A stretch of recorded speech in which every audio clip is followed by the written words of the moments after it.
Now to some breaking news in the so-called affluenza teen. Ethan Couch, his mother Tanya, back on American soil, arriving in Los Angeles just hours ago. ABC's Matt Gutman has the latest from Guadalajara, Mexico. Good morning, Amy. A very stone-faced looking Tanya Couch didn't answer reporters' questions this morning. Her son Ethan bundled out of that facility and taken to Mexico City. It was another legal reprieve for the affluenza teen whose lawyers helped him avoid a single day in prison after he pled guilty to killing 4 people in that drunk driving crash. Just hours ago, Tanya Couch hauled back to the U.S.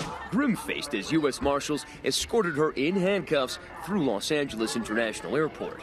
She faces a possible 2 to 10-year sentence for hindering the apprehension of her 18-year-old son, Ethan. Meanwhile, ABC News spotted Ethan in Guadalajara, Mexico, escorted into this van at this immigration detention center.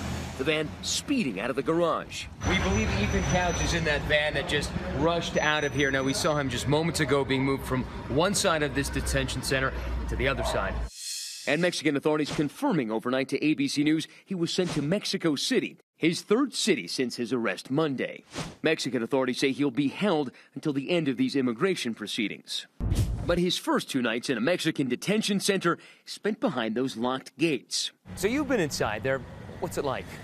Well, you've got 2 holding cells, and that's where they typically hold detainees until they can figure out the legal situation. Tanya Couch's lawyer speaking out for the first time this morning.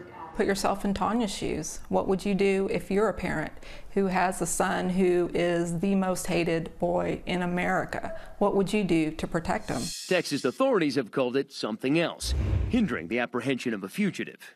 With the Couches now in custody, we're learning more about their time as fugitives here in Mexico.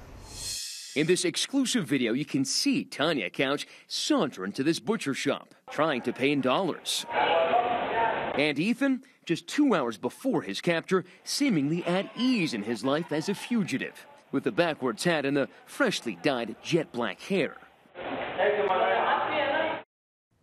For people who tried very hard to avoid lockup in a U.S. jail, the Couches are going to spend a lot of time in detention. Tanya Couch will probably be in a U.S. Marshals facility at least until Sunday or Monday, and Ethan Couch could spend weeks in a detention facility here as his immigration process plays out.